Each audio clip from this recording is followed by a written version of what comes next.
Today, we're diving into a really specific and, frankly, very serious California law, Penal Code 417B.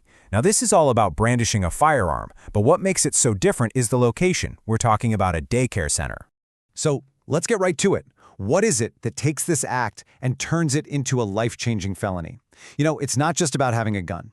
The law looks at a very specific combination of factors. And believe me, the consequences are incredibly severe. Let's break down exactly what those are. Okay, first things first, let's get into the actual letter of the law.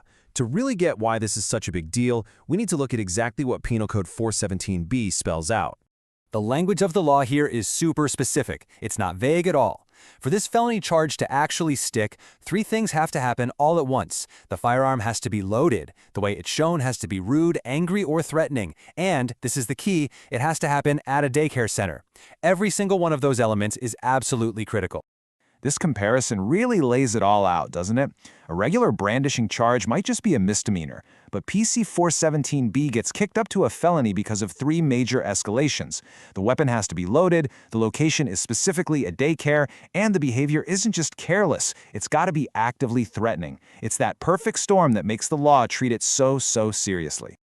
So this brings up a really good question. What if the daycare is closed for the day? If there are no kids around at that exact moment, does the law even apply? And the answer is a very clear yes. The law protects the place itself 24/7. It's the building status as a daycare that's the protected part, not whether kids are actually running around inside at that specific time. All right, so what happens after someone is accused of this? Let's walk through the arrest process. What's the immediate play-by-play for the person who's been charged? Well, it all happens pretty fast. It starts with detainment right on the scene. Police secure the person and the weapon. Then it's on to booking at the county jail. And because we're talking about such a serious felony, this whole initial phase ends with a pretty significant bail amount being set. And that bail amount, it creates this huge crossroads for the accused. This is the moment a really crucial decision has to be made, one that's going to affect the entire way their legal defense plays out. We are talking about some incredibly high financial stakes here. Bail for a PC 417B charge is not a small expense. I mean, look at these numbers. We're talking about amounts that can range from $20,000 all the way up to $100,000 and sometimes even more, just depending on the specifics of the case.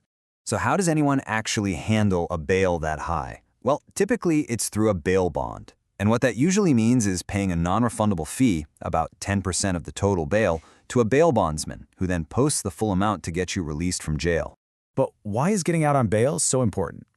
It really comes down to this idea of being able to fight the case from home rather than from a cell. Being out allows you to work closely with your lawyer, keep your job, take care of your family, all things that are absolutely vital for putting together a strong defense. Okay, let's shift gears a little bit and talk about what happens if a defense doesn't work out. What are the stakes if someone is actually found guilty of this felony? The penalties are no joke. They're truly life-altering. A conviction could mean actual time and state prison. It also brings a permanent, lifelong ban on ever legally owning a firearm again.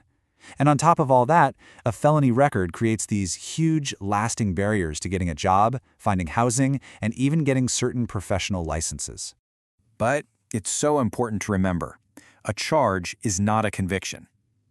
So, what are some of the common legal arguments that can be used to challenge a Penal Code 417B charge? There are actually several different routes a defense could take. For example, a lawyer might argue that the weapon wasn't even loaded, which, as we know, is a key requirement of this specific law. They could also challenge that whole intent piece, arguing the action wasn't meant to be threatening. Other strategies could be questioning witness statements, arguing about the location, or, of course, claiming self-defense. And that self-defense part brings up a really important legal question. Can you actually use self-defense as a valid argument when something happens in a protected place like a daycare center?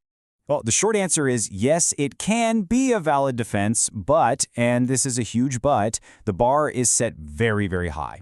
The defense team has to prove two things. First, that the person honestly and reasonably believed they were in immediate danger, and second, that their response was a proportional and legally justifiable reaction to that threat. It's a really complex and nuanced argument to make. So when you just boil it all down, Penal Code 417B isn't just about a gun. It's about the intersection of these three critical things: a loaded weapon, a threatening action, and a protected space designed for children. That specific combination is exactly what makes this a serious felony, and it's why it's prosecuted so aggressively. And that leaves us with a final, much bigger question to think about, right? This law really forces us to confront a tough issue. At what point does an individual's action, even if they met it as self-defense, cross the line and become a significant threat to public safety? It's a line our legal system has to try and define every single day.